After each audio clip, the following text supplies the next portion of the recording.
안녕하세요. 피탐성 빛의 교회와 함께하는 성경 공부에 오신 빛의 성도님들, 오늘 목요일도 여러분 한 분 한 분 진심으로 환영하면서 함께 욥기 말씀 공부 계속해 나가도록 하겠습니다.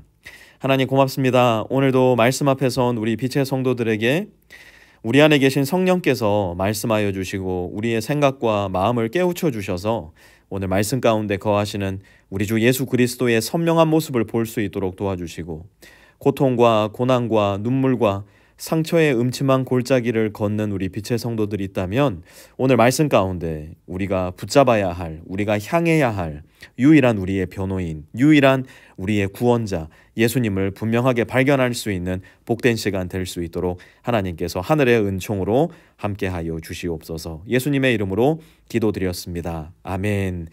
오늘은 욥기 16장 6절에서 22절까지 함께 공부할 텐데요.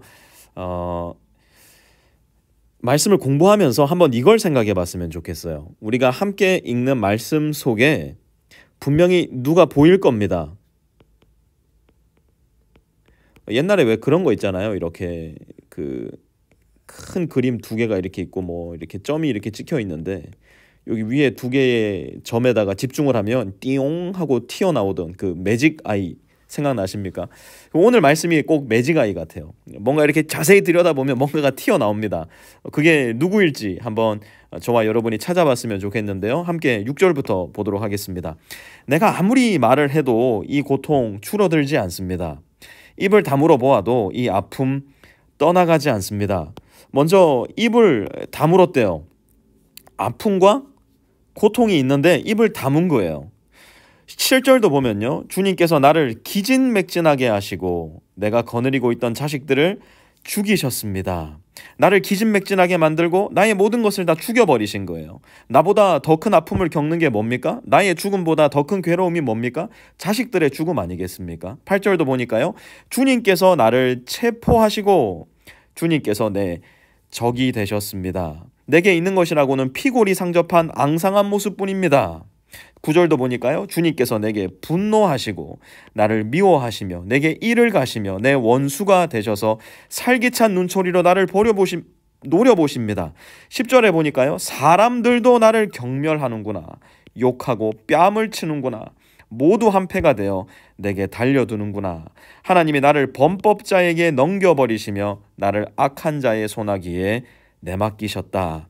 여러분, 여기까지 보니까 이 말씀 속에 누가 보입니까? 일단 이것은 욥의 고백입니다. 그런데 단순히 욥의 고백으로만 그치는 것 같지는 않아요. 욥의 고백이 누군가에게로 연결되고 있다라는 생각이 듭니다. 그게 누구입니까? 조금 더 말씀 살펴보고 다시 이야기를 해볼까요? 12절 보시면요, 나는 평안히 살고 있었는데 하나님이 나를 으스러뜨리셨다. 내 목덜미를 잡고 내던져서 나를 부스러뜨리셨다. 그가 나를 세우고 관역을 삼으시니 그가 쏜 화살들이 사방에서 나에게 날아든다. 그가 사정없이 내 허리를 뚫으시고 내 내장을 땅에 쏟아내신다. 그러니까 이런 거예요. 지금 관역이 이렇게 있지 않습니까? 관역이 있으면 우리나라가 양궁 대국 아닙니까? 이렇게 표적이 있어야 되는데 이 표적에다가 나를 매달아 놓으신 거예요. 지금 나를 매달아 놓으시고 이쪽에서 쫙 화살을 땡겨가지고 화살을 쏘고 있는 거예요. 오늘 그림이 좀 잘 나온 것 같지 않습니까? 지금 이 욥의 마음이 이렇다는 거예요. 주님께서 나를 관역에 세워놓으시고서는 사방에서 화살을 쏘게 하셔가지고 내 허리를 뚫어버리고 내 내장을 다 쏟아내게 만드셨다는 거예요. 14절도 보면요, 그가 나를 갈기갈기 찢고 또 찢으시려고 용사처럼 내게 달려드신다. 내가 맨살에 베옷을 걸치고 통곡한다. 16절 하도 울어서 얼굴마저 핏빛이 되고 눈꺼풀에는 죽음의 그림자가 덮여있다. 17절 그러나 나는 폭행을 저지른 일이 없으며 내 기도는 언제나 진실하였다. 여기까지 보니까 여러분 누가 떠오르십니까? 욥의 고백이지만 이 고백이 누구에게로 가닿아 있다는 것을 여러분은 발견하십니까? 혹시 욥의 고백 속에 예수님이 보이지는 않습니까?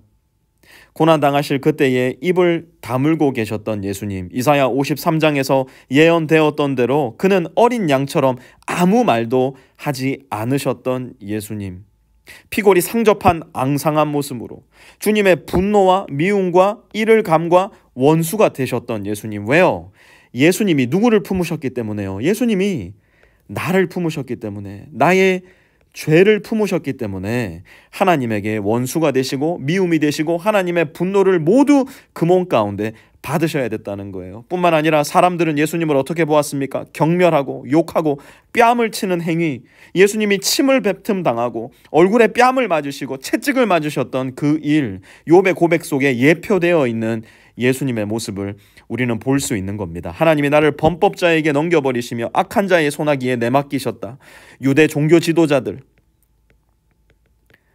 빌라도의 손길에 넘어가신 예수 그리스도의 모습이 이곳에서 예표되지 않습니까? 하나님이 나를 으스러뜨리시고 나를 부스러뜨리신 십자가의 예수 그리스도가 욥의 이야기에서 예표되고 있지 않습니까? 그가 쏜 화살들이 사방에서 나에게 날아든다. 그가 사정없이 내 허리를 뚜르시고 내 내장을 땅에 쏟아내신다. 가시면류관을 쓰신 채로 십자가에 못 박혀 죽으실 수밖에 없었던 예수님, 로마 병정의 창에 찔려서 옆구리에 피를 다 쏟아내실 수밖에 없었던 예수님, 손에 못이 박히시고 발에 못이 박히셔서 모든 피를 쏟아내실 수밖에 없으셨던 십자가의 예수 그리스도가 욥의 고백 속에 예표되어 있지 않습니까? 얼굴마저 핏빛이 눈꺼풀에는 죽음의 그림자가. 왜요? 겟세마네 동산에서 그야말로 땀방울이 핏방울이 될 때까지 기도하셨던 예수 그리스도, 죽음의 그림자가 덮여 있었던 예수 그리스도의 모습이 보이지 않으십니까? 내가 맨살에 베옷을 걸치고 통곡한다. 욥은 그나마 땅바닥에 앉아 베옷을 걸치고 통곡을 하였지만 예수님은 실오라기 하나 걸치지 못한 채 수많은 군중들에게 모욕을 당하고 수많은 군중들의 손가락질을 당하는 가운데 그렇게 온 세상에 수치가 되셔야 했던, 나의 수치를 그분의 몸에 뒤집어 쓰셨기에, 나의 죄를 그분의 몸에 뒤집어 쓰셨기에 이 모든 상황을 견디셔야만 했던 분이 예수님임을 욥의 고백 속에 예표된 예수 그리스도를 우리는 오늘 욥기 말씀 가운데 발견하고 있는 겁니다. 그러니 욥이 할 수 있는 얘기가 뭔지 아세요? 19절 보세요. 하늘에 내 증인이 계시고 높은 곳에 내 변호인이 계신다. 21절, 사람이 친구를 위하여 변호하듯이 그가 하나님께 내 사정을 아뢰다. 여러분, 여러분의 아픔을 누가 아실까요? 여러분의 고통을 누가 아실까요? 여러분의 외로움, 절망, 눈물, 상처, 죽음 누가 아실까요? 십자가에 예수 그리스도께서 아셔요. 왜 그렇습니까? He's been there. He's done it before. 여러분이 아픈데 아무것도 경험이 없는, 아무런 치료 경험도 없는, 아무런 의학 지식도 없는 돌팔이 의사에게 가서 여러분을 맡기시겠어요? 그럴 수 없죠. 우리의 고통, 상처, 아픔, 죽음, 절망, 눈물, 그거 누구한테 맡겨야 될까요? 고통의 달인, 죽음을 이기신 달인, 승리의 나의 주, 구세주 예수 그리스도께로 나가서 주님이 나의 변호인이 되달라고, 주님이 나의 상처에, 이 고통에, 이 눈물에, 이 상처 그리고 죽음에 변호인이 되달라고 주님께 우리는 아뢰야 되는 겁니다. 왜 그렇습니까? 주님이 고통의 전문가이기 때문이에요. 상처의 전문가이기 때문이에요. 절망의 전문가이기 때문이에요.